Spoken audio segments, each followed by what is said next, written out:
This is the Lesbian Historic Motif Podcast, brought to you by Heather Rose Jones. The show looks at lesbian and sapphic themes in history and literature, and historical fiction with queer female characters, including fantastic versions of the past. We present research, interviews, news of the field, book listings, and original historical fiction for your enjoyment. For even more historic research, check out our blog.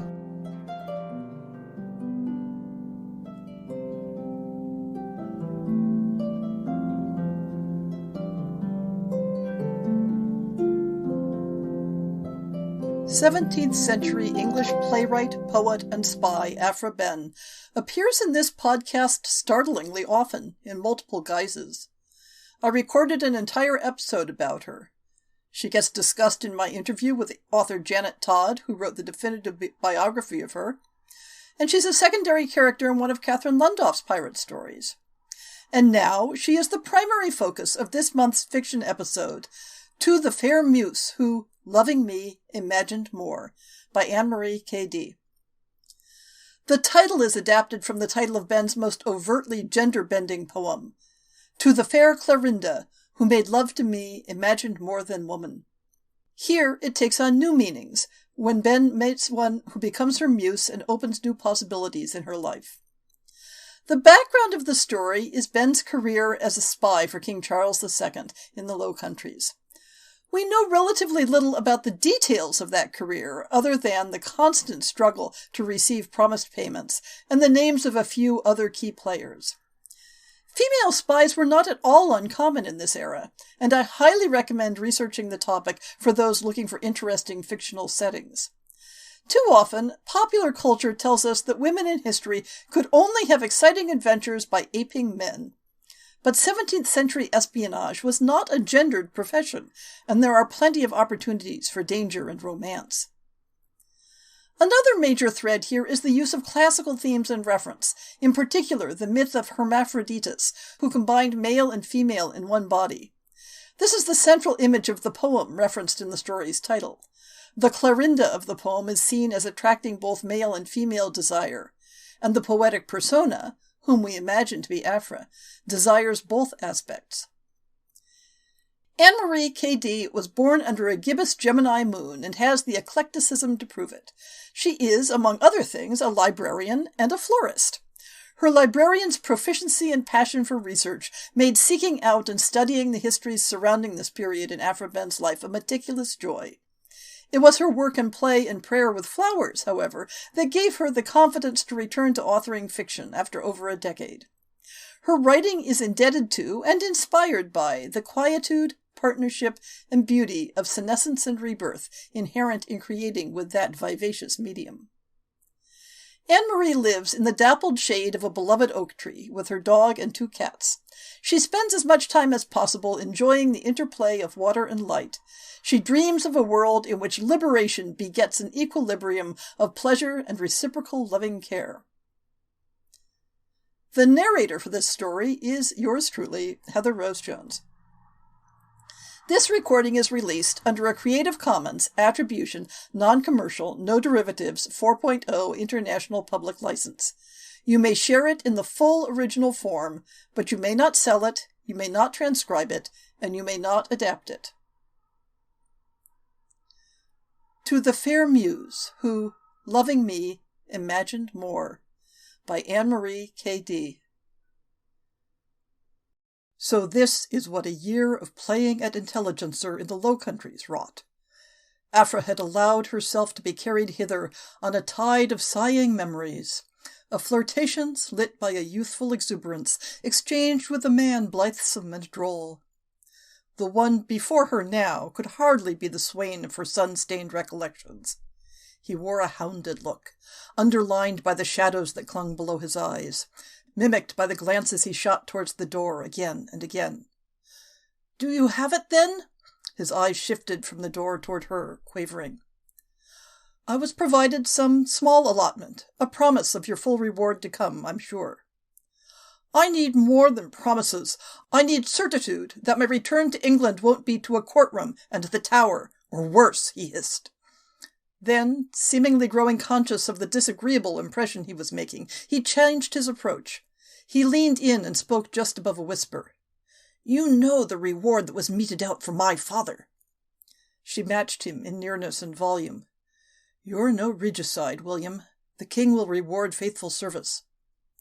A wheeze escaped his lips that poorly masked a bitter scoff. His eyes jumped once more to the door that led from the inn to the street beyond. "There are too many ears pressing in on us here. Come." He stood, and in a muted echo of the gallantry Aphra remembered from their former time together, extended a hand to her. The coach they hailed certainly promised to banish the press of ears that had concerned Scott, though his countenance didn't lighten. As they clambered in, his agitation seemed to set the compartment buzzing.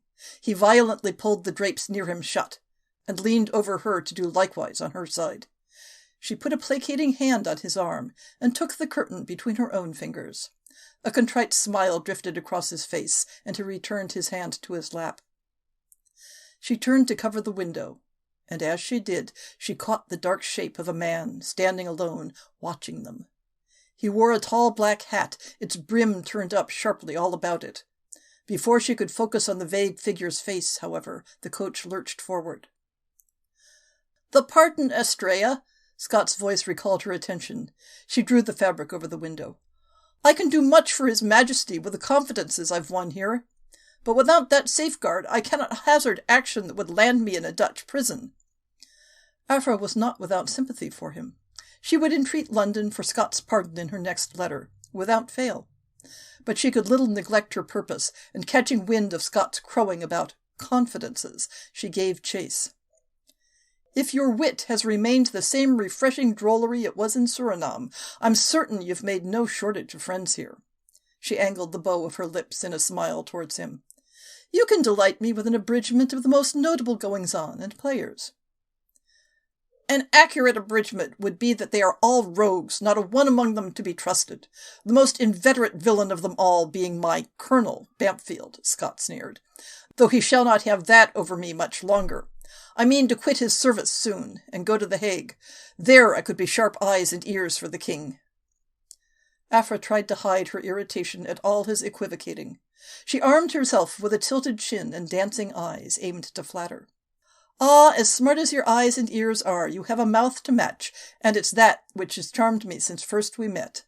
So, Celadon," she said, invoking their names for each other from their former gauzy dalliance, "tell your dear Estrella, with that delightful tongue of yours, why should His Majesty beware of this Bampfield?"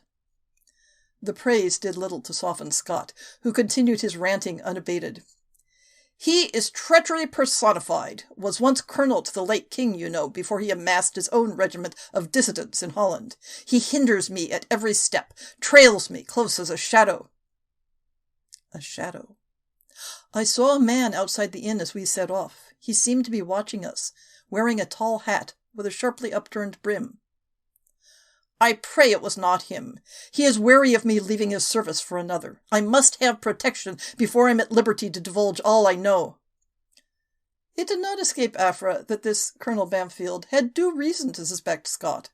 Was not this coach ride proof of it? Her London correspondents, equally, would be wary of placing full credit in a man who had joined the king's opponents in Holland. "Then give the king what proof of fidelity you can, something to aid me in my bargaining for the pardon you desire." Scott looked ahead with a spiritless expression, as if all other directions had been cut off, and hope of evasion with them. When he spoke, his voice sounded thickly. "If I'm to sing, I shall require a drink to wet my beak." Aphra sighed to the darkness of her room. Scott, son of a man executed for regicide, may yet be redeemed. The same could not be said of Celadon, the object of Aphra's youthful pastoral fantasies. That man, along with any attraction to him that might have once lingered, was lost. She shrugged her coat from her shoulders and slid her rings from her fingers. Carefully, she placed them in a small bag. She'd left London with £50 from her employers. After exchanging it in the Continent, only £40 remained. The day's ride Scott insisted on had cost over £10, not to mention the ales he quaffed. It had scarcely been a week since her arrival. How was she to manage the continued costs? She worried the muslin-swaddled rings between her fingers. And what had she to show for it? Scott's pledge that he would tell all when she came to Holland, the name of Bamfield, and of another Englishman who, Scott charged, was employing agents to spy on English merchants. Hopefully it would be enough to coax further support from London. She nestled the bag of rings in her travel chest, inside one of her gowns. Fetching a candlestick, she resolved to write a letter to her correspondent to send out with the next post. Then to put out the light on this long, tiresome day. The very day Afra was to cross into Holland, news came that threw all plans into a tumult. English forces had set fire ships among the Dutch merchant vessels crowding the Vlei Channel. The conflagration was spectacular. Holland was in a state of high alarm, and Englishmen much more prominent than herself were being apprehended and questioned by Dutch authorities. Going into that country now would be walking herself into certain detainment. She dispatched a letter to Scott, rearranging their meeting for 2 weeks hence at a house a couple miles from her inn. She wrote her London correspondent of the change in plans. There was nothing more to be done for now. Perhaps she would go into the city centre. She might overhear something useful, herself. Her command of Dutch was meagre, but it was none the less greater than Scott's, which was non-existent. He confessed to her never having bothered to learn, all his dealings being with English dissidents and exiles. There was still the issue of funds, however. Wherever she might go, it would have to be without charge. She donned her coat and rings and made towards the innkeeper's desk to inquire after places that met her criteria for cost. As it happened, he informed her, the newly established academy, modelled after Paris's own Académie Royale de Peinture, was open to visitors this day. It was housed in the Bourse, not too far by foot, he assured her, if she wished to avoid the price of a coach. It was a welcome suggestion, as it promised a setting in which she could linger and observe without drawing suspicion. Having ascertained the way, she left the dim interior of the inn and stepped out into the mild warmth of a waning summer. Inspired by the Parisian Academy though it might be, so far the feel was decidedly Netherlandish. Afra stood in the Academy's antechamber, in front of a regiment of portraits and paintings ranged together. The expected stern and solemn likenesses of a succession of aldermen and burgomisters were in attendance, and several compositions depicting silver ribbons of water weaving among level expanses of green, all under great barrels of clouds. In total, the collection gave the impression of staid sureness, a conviction that the patrons of this guild were as inevitable, as rightful in their place as the land itself. Among the drab, larger-than-life city fathers and dark wood, however, one small stretch of canvas stood in contrast, not least because its diminutive size and its tones of mild blue, and of a gold like sand at daybreak, made it seem a portal onto another world entire. 2 figures crowded its foreground. Another stood off in the distance, strangely innumerable. The foremost scene would be recognizable to anyone. It was a struggle between pursuer and pursued. A woman stood, her fierce determination to capture her quarry evident in the bend of her waist and the twist of her neck. Where the arc of her figure spoke to her firm resolve, the carriage of her prize was all elusiveness. The hunted youth seemed to Afra to be very difficult to pin down, indeed. He wore a look of pleading, but for what outcome? Even his gestures seemed uncertain in their purpose. Was he trying to pry the huntress's fingers from his neck, or was he wrapping his palm around hers? The scene in the distance was as inscrutable as the woman's intent was plain.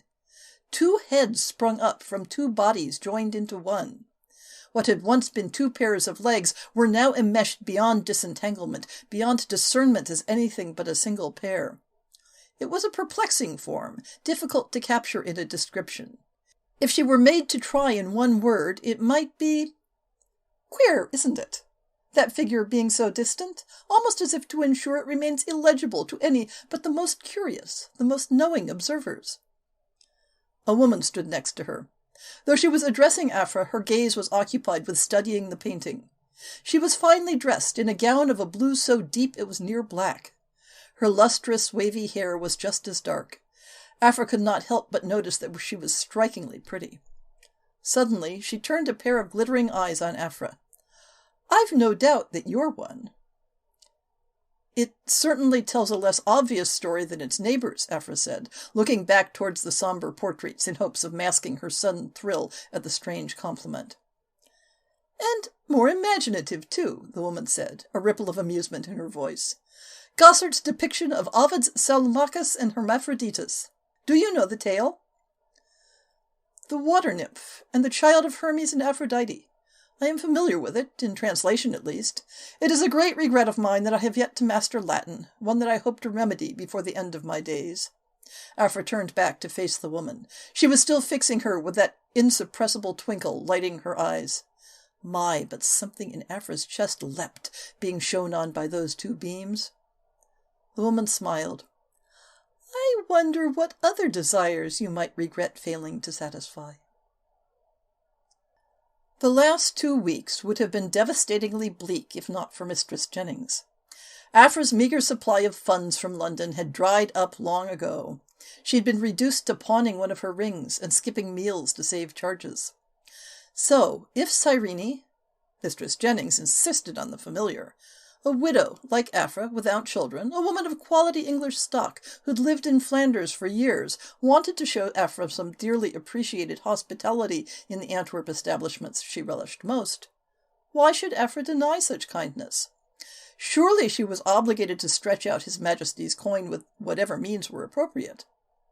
It wasn't as if she was neglecting her duties. Outings with Cyrene gave her pretense and means to observe goings-on in the city. She introduced Aphra to interesting people, useful people, merchants and artists, and even one Edward Butler, secretary to the Duke of Ormond. And in all their conversations, Aphra hadn't let her purpose slip. Besides, she had yet to receive news from Scott, all the time until this, the day appointed for their meeting. That Cyrene was witty and beautiful only made her a more fitting companion to comfort Aphra in this strange place. And she was beautiful, wasn't she? Dazzling, with an effect that Aphra was unaccustomed to, for she often found herself uncharacteristically slow in her replies, for all the dreaming she did in Cyrene's presence. Sometimes it was wondering at the mind that produced some shimmering insight or turn of phrase. And sometimes it was wondering if her cheek would be warm and soft under Aphra's hand, if the skin there would pink at the touch, if Cyrene's lips would part with the faintest whisper of a breath as Aphra inclined her mouth forward. An abrupt thump roused her, and Aphra looked up to see Scott already over the threshold. The door closed behind him. He sat and tossed a packet of folded papers onto the table between them.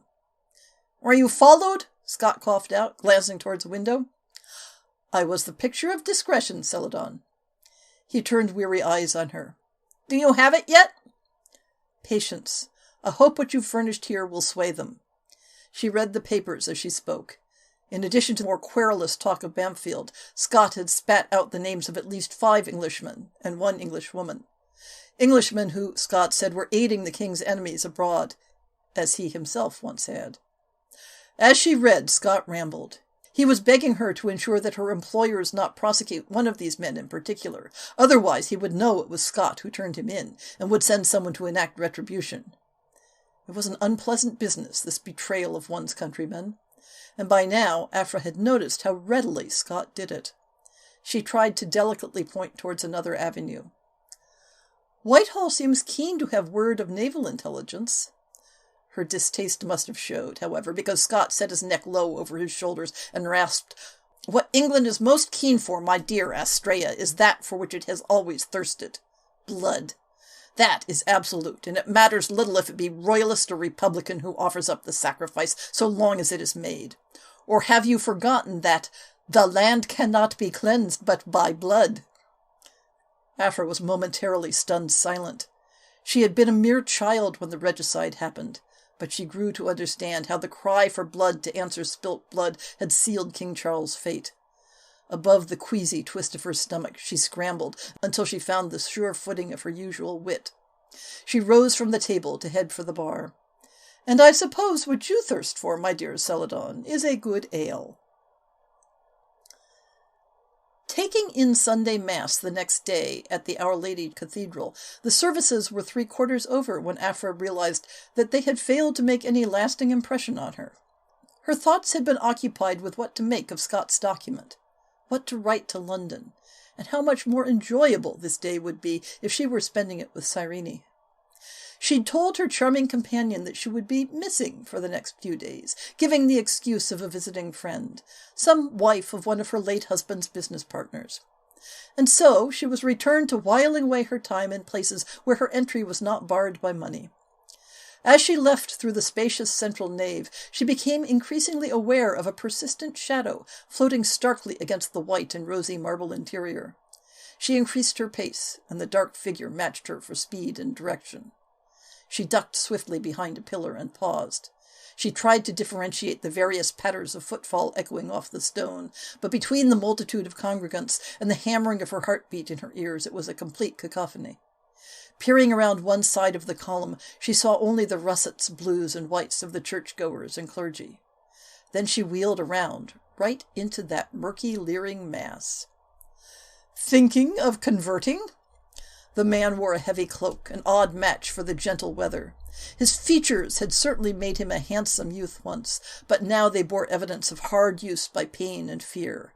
Pockmarks riddled his sullen cheeks.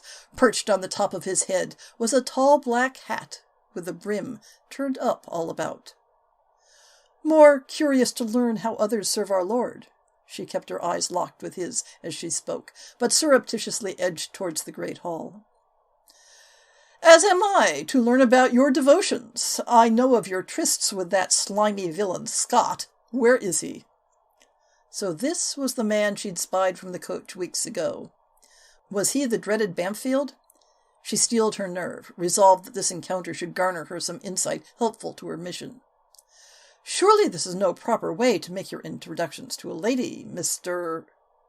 Corney. Doubtless that wretch Scott has told you of me. Unless, perhaps, he is too ashamed to reveal the base treachery he dealt me during our former acquaintance, though I can scarcely imagine the rogue capable of even one whit of shame. If this conduct is any measure of your character, perhaps there was reason for his harsh treatment of you." She tipped her jaw defiantly at the space between them, narrow for how he crowded in on her. "Mr. Corney?" He withdrew at that, and gestured for her to lead the way, cloak hanging from his outstretched arm like a streamer. She leveled her chin and walked past him. Immediately he matched pace at her shoulder. "And you are Mistress Ben. You style yourself cunning, but know not the first thing of the man you keep counsel with. Your ignorance of me proves it." "My ignorance of you proves only my distaste for the company of impudent scoundrels. If you must prate on, kindly tell me something worth the strain on my ears." He choked out an affronted bark. "Then listen and take good heed, madam, because that man Scott is a traitor no better than his father before him. I had secured knowledge of the East India fleet, intelligence that would have greatly aided his majesty against the Dutch. Before I could send it, the cutthroat betrayed me to Bampfield. Mouldering in that prison, I envisioned 1,000 manners of death to inflict upon him, the vile, abject serpent—" "Mind your setting, Mr. Corney." She bowed her head at a clergyman walking towards them. They walked in silence until the holy man had passed, a drifting cloud of white robes. Reaching the entrance, Aphra turned to face Corney, taking large steps back. "I shall take my leave of you now. God speed you, Mr. Corney." She turned, and as she walked out into the late morning's light, she amended, "To whatever end you're due." Scott was pacing the small room without pause. "Aphra, I'm as good as dead," he howled. "Celadon, please compose yourself. You should have seen Corney flee when I showed him my pass from Whitehall. He believed me a sparrow that he could harry, installing himself outside my inn these last 2 days. I gave him a shock when I turned the game on him." "It matters little if he's aware that you're here on the king's business." "Surely it matters greatly," she huffed, "if he's the friend to the king he claims." "Don't you see? I demonstrated to him how to play the field. It could be dangerous to imagine him above the same tactics." "You mean he would betray me to the Dutch?" "For your sake, my dear Estrella, I hope that he is still as much the unimaginative puppet as ever. I, however, cannot take such chances. I must make haste back to Holland. Have you received more money from London yet?" "Not yet. I sent a request just before you arrived." "Aphra!" He grasped her hands and gave them a beseeching shake. "Please, if Corney finds out where I am, he will kill me. Swiftly, I beg, get me coach fare and send a messenger to bring it here. Do not dare return lest he follow you. Go, now!" "I have a surprise for you today." Cyrene had led her to a small, unremarkable door in a modest quarter of town. She doubted that anything behind the door would match the thrill of merely being with Cyrene again, but she allowed herself to be led by the warm hand on her shoulder. In the center of the room was an easel, draped in a sepia cloth. Canvases were tucked into every corner of the space. A settee stood against one wall. "Cyrene, do you paint?" Aphra stepped into the warmth of the bright, indirect light filling the space. "Yes, this studio is not grand, but it's mine." Her hand drifted to the small of Aphra's back, and she guided her towards the shrouded easel. She reached her other hand over them, lifting the fabric to reveal the canvas underneath. "I want to show you my current project." It depicted a woman, draped in layers of luminous silks that clung to her form. She stood in quarter profile, her back towards the viewer. She gazed up at her outstretched right hand, in which she held a mask. "Beautiful," Aphra murmured. "One of the Muses?" "Yes, Thalia, muse of pastoral comedy and wit." Cyrene took a step back, flicking her eyes between Aphra and the canvas. "You remind me of her." She took Aphra's right hand in hers, lifted it to mirror the painted figure's pose. Aphra's heart bobbed in her throat. "You're missing your rings." Cyrene ran the pad of her thumb over the bare backs of Aphra's fingers. "I haven't seen you wear the ruby in some time, but you were never without your little golden band." "Ah, my friend. She had sudden need, and there was no time to send for money from home." It was mostly true, save for the reversal of Scott's gender. "I had hoped to save the gold band. It was the lesser of the two in value, but it was passed down from my mother's side. Necessity triumphed over sentimentality, however." Cyrene brought the back of Aphra's hand to her mouth. "So generous, Aphra." Aphra's breathing grew shallow. It was becoming difficult to dismiss Cyrene's touch, the warm breath on her fingers, as mere friendly gestures. "At the academy, you said you had no doubt I was one. Someone who could decipher what remained illegible to others. What did you mean?" She prayed that Cyrene's words meant that she was one, too, unless she had somehow discerned that Aphra was a spy. She could scarcely tell which possibility made her heart race faster. "I suspect you know what I meant." Her dazzling eyes held Aphra's. One by one she took each base of Aphra's fingers between her lips, closing her eyes as she traveled the back of her hand with soft caresses of her mouth and tongue. Aphra pulled in a sharp breath. She had been assigned the role of Hermes, the messenger, dispatched here to relay back what she learned in code and cipher. But could she not also indulge in the charms of Aphrodite, in pleasure and sensuality?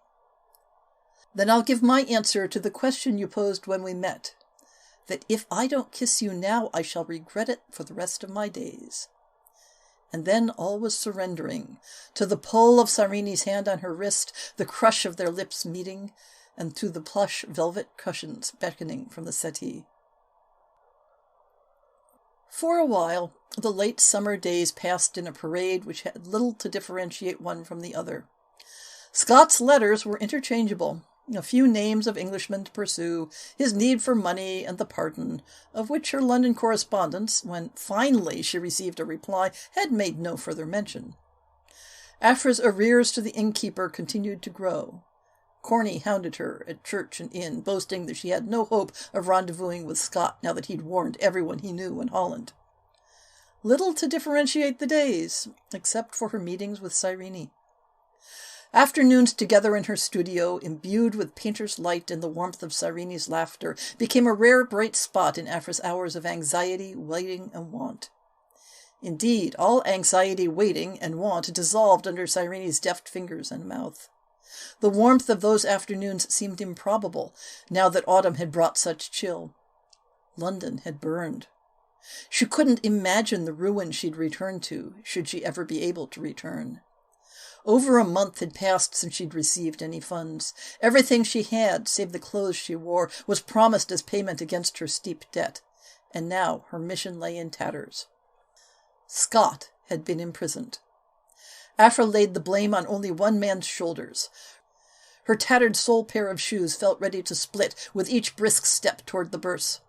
The buffoon often bragged of his perambulations about that grand colonnaded square. He prated on about the poetic irony. He had been strolling Amsterdam's Beurs when he was apprehended by the men Scott betrayed him to. She would give him something to trouble his memories of this place as well. Afra perched against a column. The plaza was a sea of tall black hats, and now that the weather was turning, dark cloaks. She nearly despaired of finding him, until a booming, odious laugh caught her ears. "I wish it had been me who caught him." She followed the voice to its source. Corny walked towards her, though he didn't seem to have spotted her. He was speaking to someone on his left. Someone wearing dark blue. Someone who, presently, glanced up with a pair of glittering eyes that caught Afra's. Afra turned and fled. "Afra, please listen." "To you, Corny's man?" "You know I am decidedly neither." "I know you are a traitor, from the very first. Ours was no chance meeting, I see now." The words were bitter on her tongue. "It's true that Corny sent me, but I'm no traitor. I did not betray the true allegiance of my heart, of which he knows not." "Then I am as willfully ignorant," Afra spat. "My devotion is to beauty and life. I suggest you ally yourself similarly, Afra. Do you know that to the last Scott was meeting with informants for the Dutch?" The revelation stung. Afra attempted to brush off the pain. "You know not for what end. Perhaps he was gathering intelligence." "Afra, isn't it evident that the end is always the same? These men hunt and eat each other, always looking over their shoulder for fear that they will be the next one consumed. Don't you tire of fetching game for a master who fails to reward you with even the merest scraps from his table?" Cyrene gestured at Afra's room, miserably empty of all her possessions. Afra bristled at such low, hypocritical talk of the king's service. "And yet you hunted me." "What we have been pursuing, dear Afra, does not destroy. When we chase our ambitions, our desires, the hunt does not end in gluttonous blood and death. Instead, our senses feast. Painting." Cyrene clutched the fabric at her breast. "Poetry." She held a hand towards Afra. "Pleasure." She took a step closer. "Everything mysterious and bright that makes life in this dreary, unimaginative world worth living." "Stay back. For all your high talk, the fact remains. You were false from the start." "No, Afra!" "I wish never to see you again." "Please," Cyrene's voice cracked to a whisper. "Get out." A knock roused her. Afra rose from the bed, drawing the blanket around her to keep off the deep winter's chill. A voice sounded beyond the door. "Ma'am, shall I load your trunk on the coach?" Was this some trick? Her belongings had been ransomed to the innkeeper long ago. "Everything's been settled, ma'am," the voice anxiously prompted. "How?" Afra's voice rang in the bare room. "A loan, ma'am, from my master, Mr. Edward Butler." "I didn't contact him," she muttered, opening the door. "Ah," the young footman brightened. "I'm to give you this as well." He handed her a little package wrapped in dark blue silk. Afra unwrapped the fabric and opened the small box within. The gold of her little band winked back at her, and coiled in it a note. She unfurled it and read, "Darling Thalia, flee if you must. I remain devoted." "Ink and quill, please, and a scrap of paper." Being so furnished, Afra replied, "Yes, I must away, but I shall heed your words. I quit the game, but I shan't give up the chase. See that Mr. Butler forwards this to Mistress Jennings." "Understood, ma'am. All set?" Afra inhaled, gathering strength for her next step. Onwards.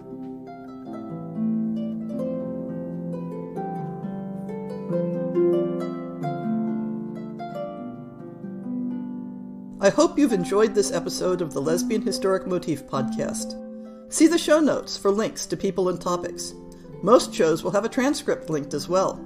If you have a book announcement, a topic suggestion, or might like to appear on the show, please drop me an email. If you enjoyed this podcast, please rate it and subscribe on your favorite podcast app, and consider supporting our Patreon.